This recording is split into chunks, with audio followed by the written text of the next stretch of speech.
Assalamu alaikum, I'm Aisha and you're watching SAMAA News. Here are today's headlines.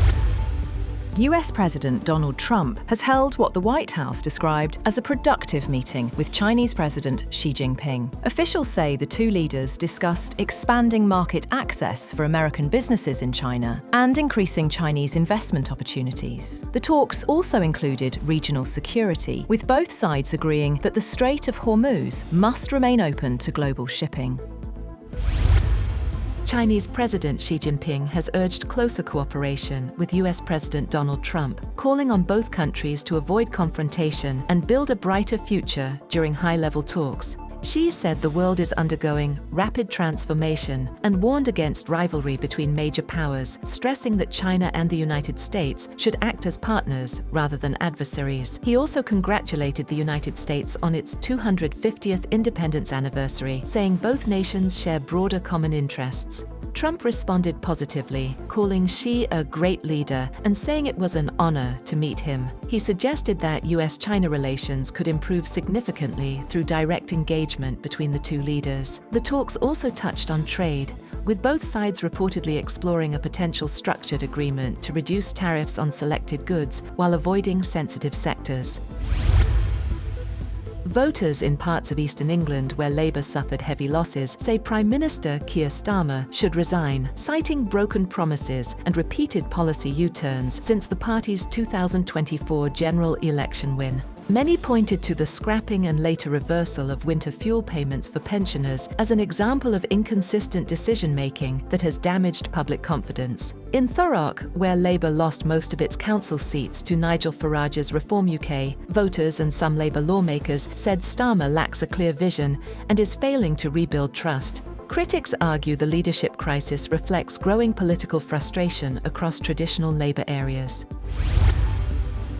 The United Arab Emirates has denied reports that Israeli Prime Minister Benjamin Netanyahu made a covert visit to the country during recent US-Israel tensions with Iran. The UAE state news agency WAM said its relationship with Israel is public and transparent under the Abraham Accords, rejecting claims of any secret diplomatic activity as baseless unless confirmed by official authorities. The denial follows Netanyahu's office claiming he held a secret meeting with UAE President Sheikh Mohammed bin Zayed, which it described as a historic breakthrough, without providing details. The UAE reiterated that all engagement with Israel is conducted through formal and publicly known channels. Iran's Foreign Minister Abbas Araghchi has accused Kuwait of unlawfully attacking an Iranian boat and detaining 4 Iranians in the Gulf, demanding their immediate release. Kuwait says the men were linked to Iran's Revolutionary Guards and were arrested while trying to enter the country by sea, as tensions continue simmering despite the ceasefire. Russia says it is establishing a full partnership with Afghanistan's Taliban-led government and is encouraging wider regional engagement with Kabul. A senior Russian official said cooperation with Afghanistan is important for regional security and economic development. Russia was the first country to formally recognize the Taliban administration following its return to power in 2021. Pakistan has received a fresh $1.3 billion tranche from the International Monetary Fund under the EFF and RSF programs, providing support to foreign exchange reserves as budget talks for the new fiscal year officially begin. The amount was received by the State Bank of Pakistan and will be included in the country's foreign exchange reserves for the week ending May 15th. According to details, $1.1 billion has been received under the Extended Fund Facility Loan Programme, while $200 million has been received under the Climate Financing Programme. US President Donald Trump has said that Americans' financial struggles are not a factor in his decision-making as he seeks to negotiate an end to the Iran war, saying that preventing Tehran from acquiring a nuclear weapon is his top priority. Asked by a reporter to what extent Americans' financial situations were motivating him to strike a deal, Trump said, "Not even a little bit." Before departing the White House for a trip to China, he said the only thing that matters about Iran is they can't have a nuclear weapon. He added that he didn't think about Americans' financial situation or anybody.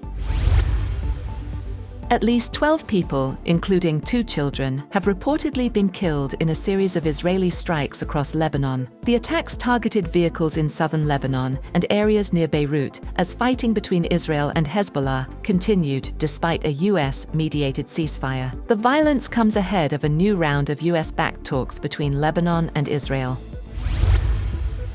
Russia has launched a major daytime drone assault on Ukraine, killing at least 3 people and targeting critical infrastructure across several regions. Ukrainian officials said the strikes were aimed at overwhelming air defenses, while neighboring Poland scrambled fighter jets as a precaution amid the escalating attacks. That's all for now.